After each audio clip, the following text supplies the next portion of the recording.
बहुत समय पहले की बात है।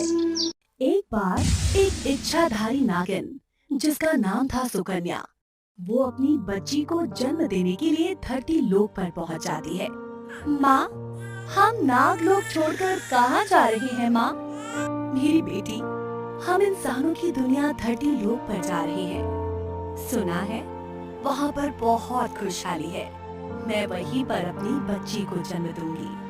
पता नहीं माँ, मुझे धरती लोक पर जाने से बहुत डर लग रहा है। नहीं मेरी बच्ची, आपको कुछ नहीं होगा। मैं आपकी माँ हूँ। अपने बच्चे को कुछ नहीं होने दूंगी। लो मेरी बच्ची, अब हम धरती लोक पर आ गए हैं। वाह, ये तो बहुत ही सुंदर जगह है। मुझे तो अपने बच्चे को यहीं जन्म देना चाहिए। अब इच्छाधारी नागिन खुद के रहने के लिए जगह ढूंढने लगती है। वही एक लालची सपेरा जो हर रोज वहीं आया करता था नागमणि की तलाश में, उस दिन भी वो वहीं आया हुआ था और अपनी बीन बजाते हुए वो वहाँ पहुँच जाता है और वहाँ यज्ञ और हवन करने लगता है, कुछ मंत्र पढ़ते हुए। ओम ऐं ह्रीं क्लीं चामुंडाय विच्चय। ओम ऐं ह्रीं क्लीं चामुंडाय विच्चय।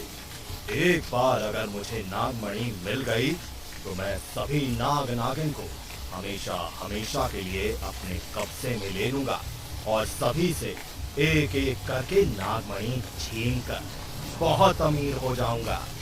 और आज तो मुझे लगता है कि नागमणि मिल जाएगी। और वो इस तरह ढूंढते ढूंढते इच्छाधारी नागिन के पास पहुंचने लगता है और जोर जोर से बीन बजाता है। बीन की धुन सुनकर इच्छाधारी नागिन कहती है, ये कैसी आवाज है जो मुझे अपनी ओर खींच रही है? इतना बोलते ही इच्छाधारी नागिन सांप में बदल जाती है और सीधा सपेरे के पास पहुंच जाती है। वाह, क्या बात है! मेरी सालों की तपस्या आज पूरी हो गई।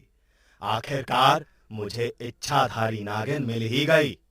नागिन, अब मैं तुझसे नागमणि छीन लूंगा और उस नागमणि से मैं जो चाहे वो करूंगा। लालची सपेरे, मुझे छोड़ दे। मैं गर्भवती हूँ, तुझे बहुत पाप लगेगा। मैं तुम्हारे सामने अपनी बच्ची को जन्म देने के लिए हाथ जोड़ रही हूँ।